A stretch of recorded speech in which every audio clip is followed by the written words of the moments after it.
Hey guys, welcome back to my channel. So today I have my boyfriend Carlos here with me and we're going to be answering some questions that you guys asked us on Instagram. I just have a little bit of sugarcane here. Carlos just ate some papaya and we're pretty much just going to get right into it. Do you want to start with telling the story on maybe like how we met, how we got here? So I think we met during a scam of sorts on Instagram. It was kind of like a giant reach around and going on in the internet, and then we followed each other from there. We had a lot of mutual friends too, though. Yeah. We had a lot. Yeah. And it was just meme based for the most part, but it was specifically what Laura calls, I didn't know this had a name, but shitpost memes.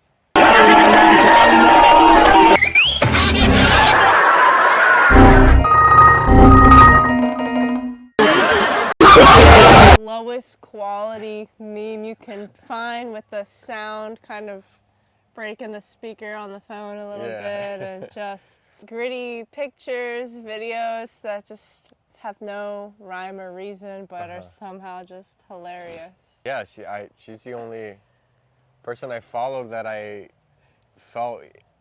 ever felt comfortable sending these memes to, and it was basically that for many years. Then eventually, like, something got ignited in me to pick up chess. I became obsessed with it, and I started posting about it on my story because I wanted other people to play with me.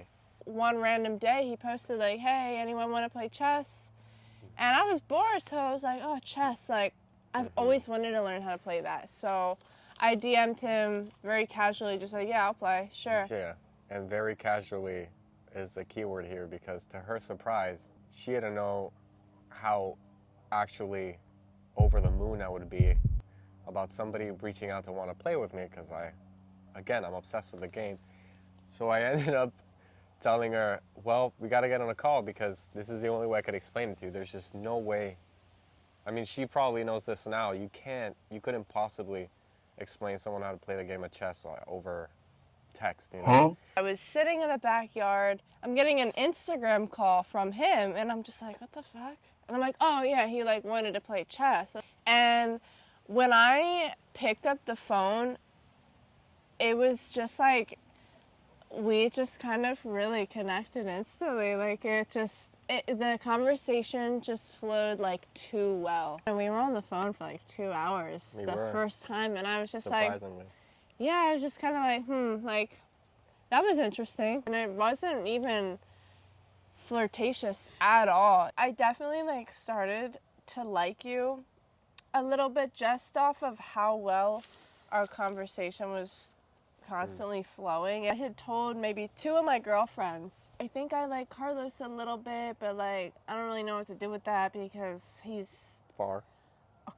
Literally across the country, like over 2,000 miles. And I'm like, I don't really know. Like, I remember joking to the one girl, and she's like, "What am I gonna do? Up and move to Florida? Like, what am I gonna, like, what?" I kept that to myself for a couple months. I didn't really know the direction to go with my life and everything. And as a friend, he had mentioned he was living on this farm, and you had told me, like, well, you can come here, you know. You didn't really say with you at all, but you just said there's like 5 acres here, so if you want to come plop yourself on this farm in the corner and live your life over there, go ahead.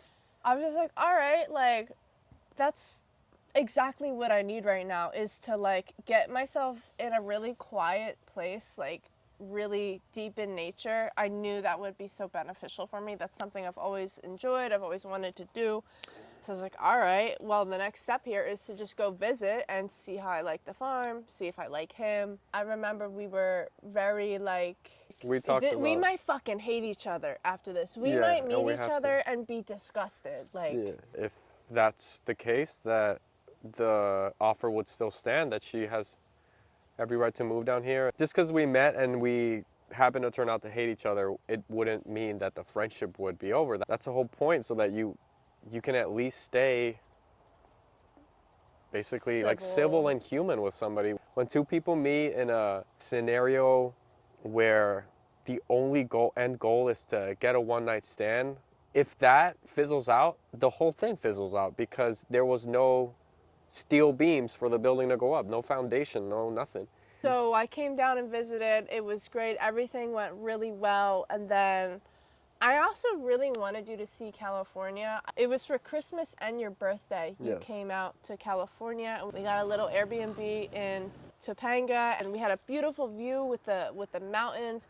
Noni had a yard to run around. There was dogs. So that was like our second like trip, but also just like, all right, like this is safe. Like Screening process. yeah, like we did a trip here, and then he came out there and visited me, and we had such a good time both times. That was awesome. Yeah, the next thing after that was just getting me out of the house I was living in. I had to move back home across country. Given both the 2 trips already that we had such a good time in, and I guess the value we brought to each other's lives, I immediately, like a switch in me kind of went on, like, oh, you're in my circle now. I remember not even thinking twice about flying out there to help you with basically the physical aspect of moving out. Yeah, after we got me out of California, I did go home for 1 to 2 months. We booked a flight for him and then moved me to Florida. So here we are. And now we've been living here 6 months? Since what, A little May, more. April? Yeah. We are going to get into your questions now. Let's start with this one. Did we get butterflies at the beginning? We get butterflies, but I think we get butterflies in our own way. We call it surging. It's like a love surge. Yep. We saw this meme online, and we both just found it hysterical. Want to see the cringiest, most cuddly thing ever? This is called a love surge. And we do this when one of us has like so much love in our limbs that we can't contain it and feel like we're gonna explode. So Sean is having a love surge right now, and he's gonna wrap around me and shake with the electricity of love until I catch it too and start shaking, and then you explode with a love surge. I feel so much better. Don't you? Thank you. You're welcome. And that's the love surge. So much love was just surged. And once we saw that meme, It just became part of our vocabulary. Yeah, having a love surge to us is essentially getting butterflies. Do you want to explain like what our love surges might look like? We were in Coconut Grove and we had dinner. On our way back to the train, and I remember taking a picture that you thought was gross, but I thought was the best picture I ever had of you. Probably still think it is. It gave way for the surge to start happening because as we were walking, it was like it was orchestrated, but we decided to squeeze and hug each other really, really hard and kind of like shake the way you would, you know, the way you saw in the TikTok video. And we did it for a while, and it crossed that time frame where it became like, all right, this has been going on for too long. And then we both almost pushed each other away like that. The thing we said, what the fuck was that? That's what we said. Like, that was gross. Yeah, it's gross. And it was like, did we just surge? And No, but we'll still have surges to this day. happened So last like, night. yeah, I was literally gonna bring up last night. We were watching a movie, and I don't know what triggered it, but I literally just had to pause the movie, and I was like, come here, and I just like big old Squeezes. embraces and kisses all over. So the butterflies for us isn't so much of like a butterfly feeling. It's more of like an external, like I gotta grab you. Next question. In the years y'all been together, what was the most challenging sacrifices y'all have made? We haven't been dating years. We've barely been dating a year now. I think the biggest sacrifices that we've made was, one, me leaving California. I really didn't want to do that. And as bad as I wanted to stay out there, I felt like I had to leave. My goal is always to go back to California, move back out there, but I just need some space from that right now to recollect myself, refine myself. So that was a big sacrifice for me. And also just moving into a travel-sized trailer. The trailer that we live in is intended for one person. So when I moved here, we had to open up every single dresser and cabinet and reorganize the entire place to make room for me. We both had to downsize. We really just had to be considerate of the other person and make room for them. I think that was the biggest sacrifice? I think for me, coming from being single for such a long time and being able to essentially do whatever I want, whenever I want, going from that to not that at all, you know, you have to consider the other person, how it's going to affect them, if it, you know, if it's cool with them and all that. That, although I can say that I'm mentally prepared for it, it's not the same as like really being in it, you know. That's really the only sacrifice I can think of. Next question. I actually do know which one I want to. Was your guys' relationship always healthy, or at any point do you guys think it was toxic? I don't think our relationship was ever toxic, but I do think we had some hiccups and hurdles, for sure. Yeah, getting to know each other's traumas. I think when you're getting to know anybody, I think there's going to be hiccups in the beginning because you're getting to know that person. You're getting to know that their traumas. It also depends on the situation they're currently in. For me, like I was trying to get to know him while I was still living at my ex's house, and I was living in a state of stress every single day because my ex would randomly pop home once in a while, unexpected, and it would just send me into a spiral of emotions of crying, a racing heart, sweaty hands.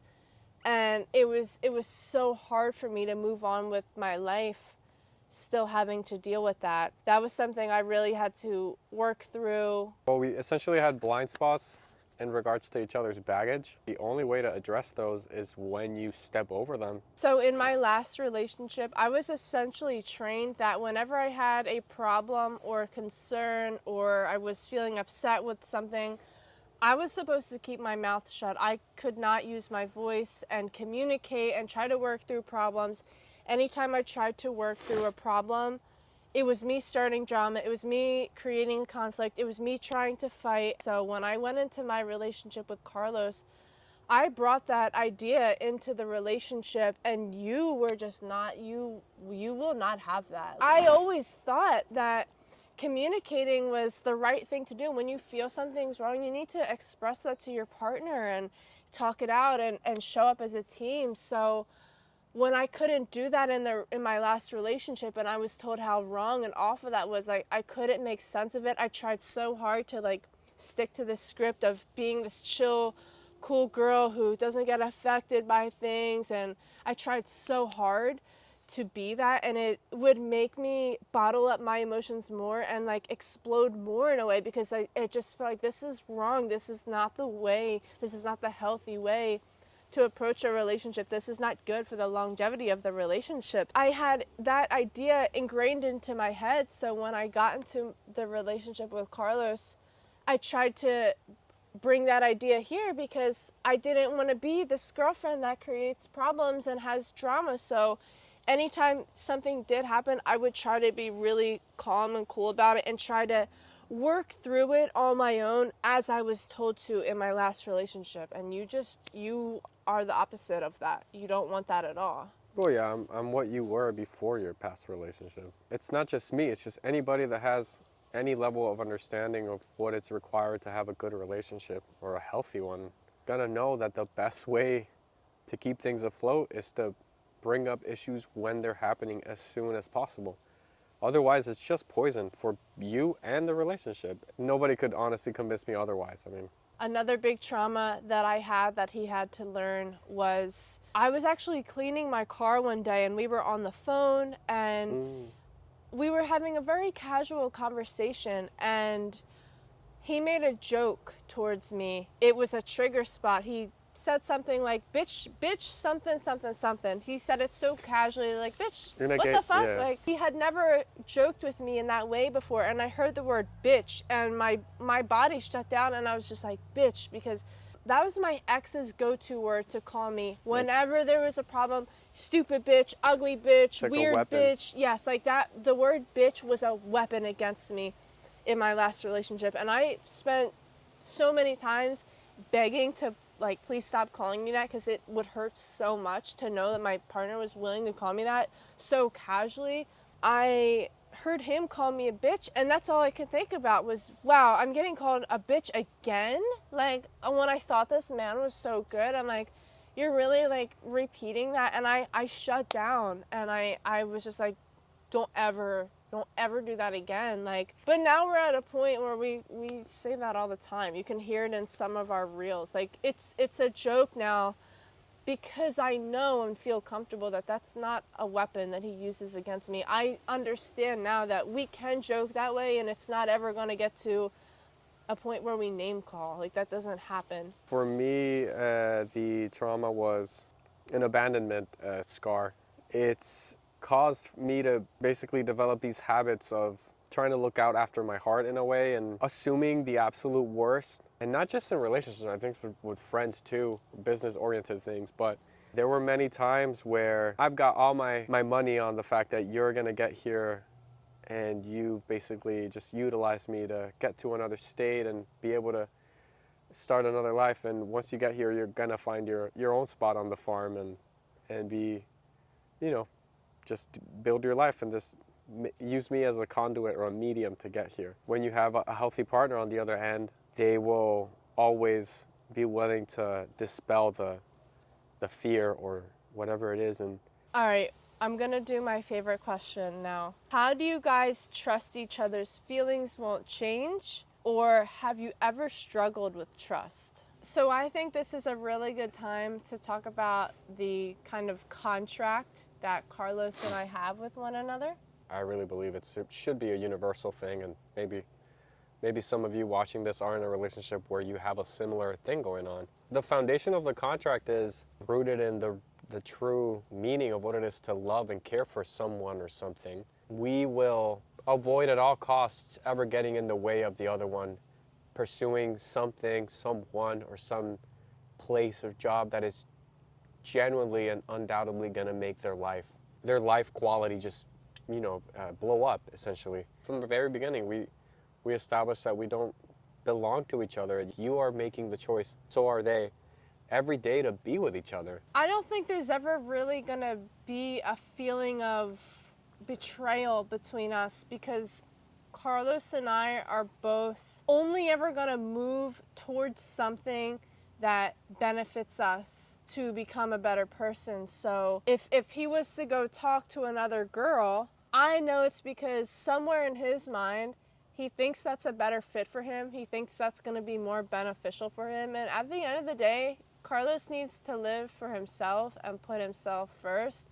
Vice versa. If I decide I want to go text or call another guy, it's not really betraying him, because it's for me. Does that make sense? Like, I don't belong to him. I'm not his at the very end of the day. So we just know that we both would be moving from a place of trying to better ourselves, even if that means leaving the other person behind. Yeah, it's gonna suck, but at the end of the day, we both want each other to look and feel and be our best. So if that means taking a job that's gonna put him on the other side of the country, or I find another guy, or whatever it is, if I find a job, an opportunity, we're both going to encourage each other to take it. If it's not a betrayal towards me, it's just, he's got to figure that out for himself. Just to move in the right direction for the other person. There's also the communication aspect in all of this. Like, if something does come up for the other person that really feels like a step in the right direction in regards to their life, like, we're going to bring it up to the other person, whether it be a job, a person, anything. I think this is more based on what we need. It's not so much wants, because when there's an objective need in the other person that both of you can logically recognize, then you owe it to that person who you claim to love to go and get it, essentially. If you find some kind of resistance in there, that's definitely an internal issue. I'm not saying this is an easy thing to do at all. This is my first time in a relationship operating like this. Yeah. And I love it. It feels really, really good. It feels so mature and safe and open. There's a little bit of a paradox in it, because you'll find that if you're in a relationship and you go ahead and put this contract in effect, you might find, and I'm willing to bet more often than not, that the relationship blooms even more. Well, here's the thing though. So I've been cheated on in my last relationship Why wasn't I able to feel the same thing I feel now about, well, maybe he was just looking for someone better for him. I felt cheated on in that relationship. I Well- don't think it would feel me being cheated on now, because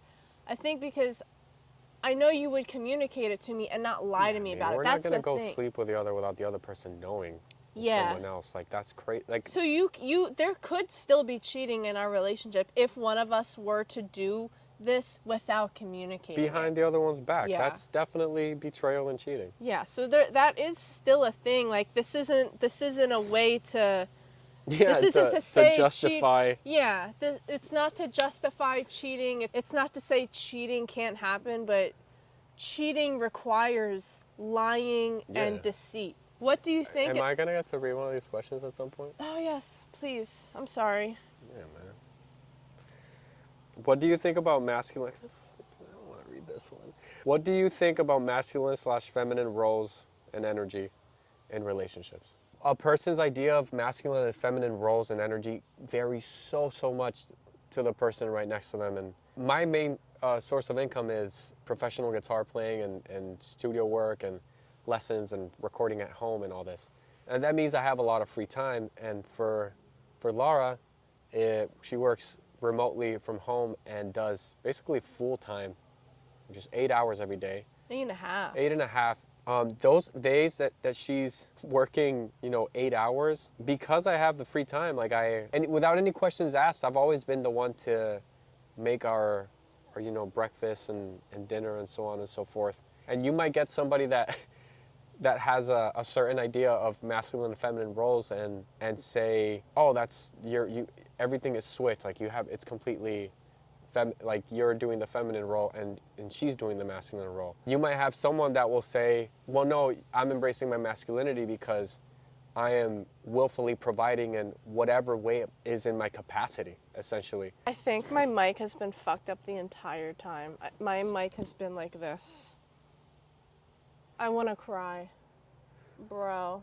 But at the end of the day, we both still want each other to be able to fill masculine and feminine roles. For example, he may cook for me every day because our schedules allow it, but I still want him to be able to fix something or change a tire.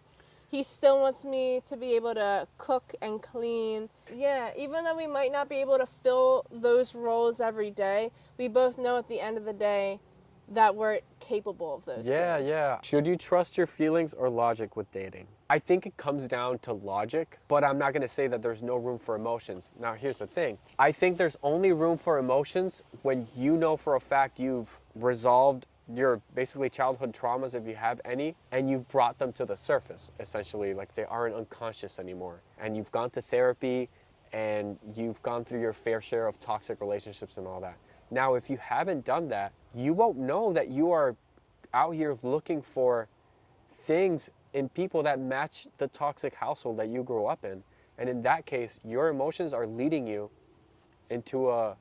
astray, essentially. You will definitely be rationalizing why you should be with that person and thinking to yourself that you're being logical about your decision when you're not. You're unfortunately still a victim to some unresolved issues.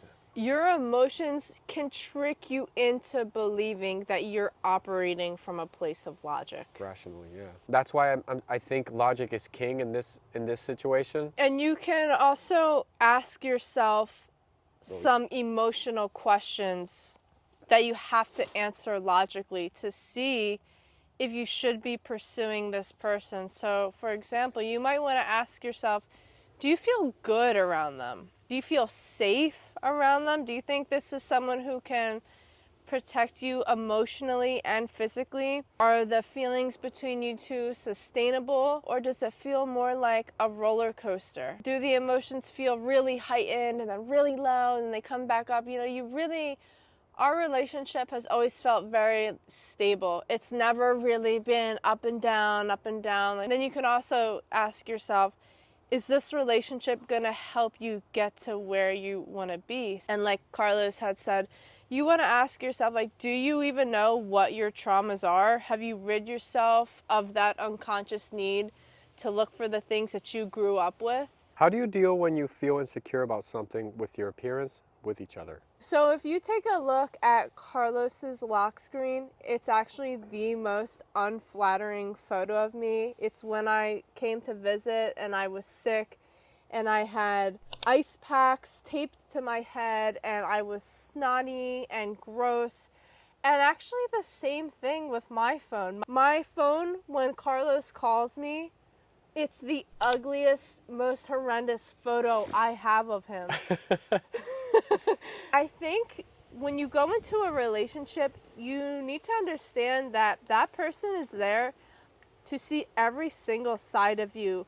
The best side, the worst side, they're going to see every part of you. So I think it's really about just getting comfortable with every side of that person. If you really want to grow with someone and get to know someone and be with them long term, they're not always going to be attractive. Like, everyone is going to have ugly moments. So I think we kind of embrace it and joke with it. I think we're actually almost in an ugly state more than we're in an attractive state. You know, we both work from home.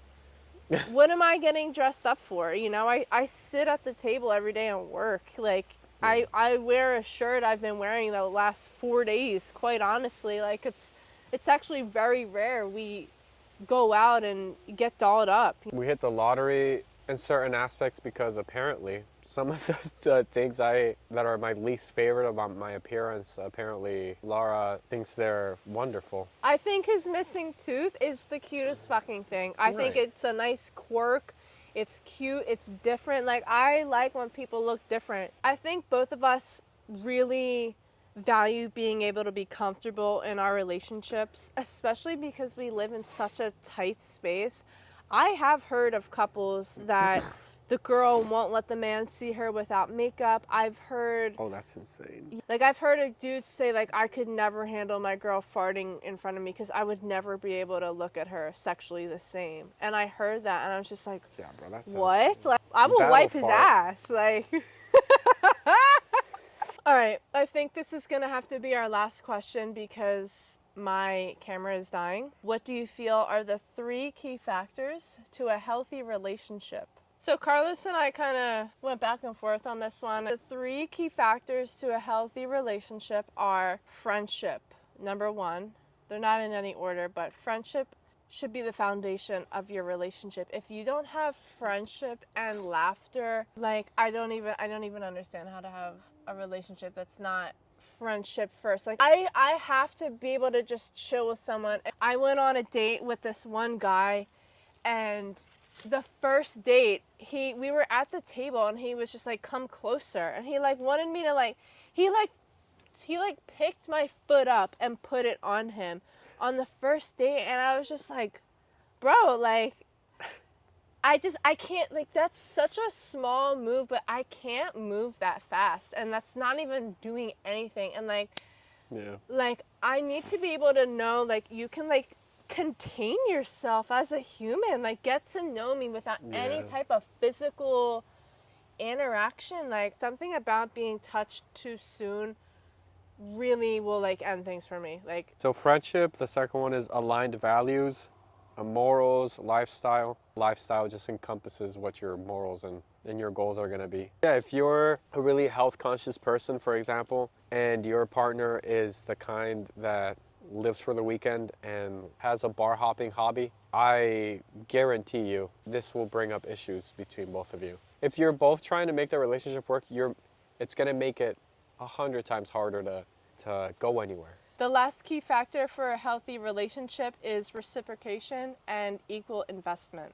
So in theory, you want to show up 50-50 in a relationship, but life does happen to where sometimes someone can't show up 50%. There might be days where Carlos can only show up 30% for whatever reason, and I gotta pick up the 70% of our relationship. And same thing, I might have a day where I can only show up 20% and you gotta show up 80%, but it's mutually understood that we're gonna show up for each other in the times where the other person can't. So you don't want to date someone who is just trying to see where things go and keep it casual. Meanwhile, you're trying to build a whole like empire for yourself and the people around you, you know. If you're on go mode and this person is just kind of trying to chill with you in the bedroom, it's like, Yeah, unless you are that person. yeah. Unless you are the kind that is only dating casually and wants to see where things go, then you definitely want someone that's casually dating and seeing where things go. 'Cause then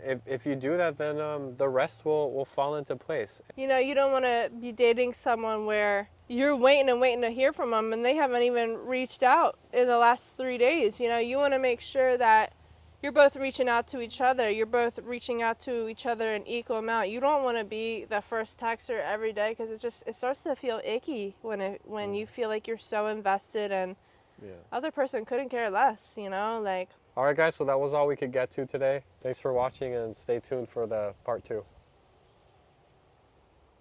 I was gonna clap, dude. I was gonna clap.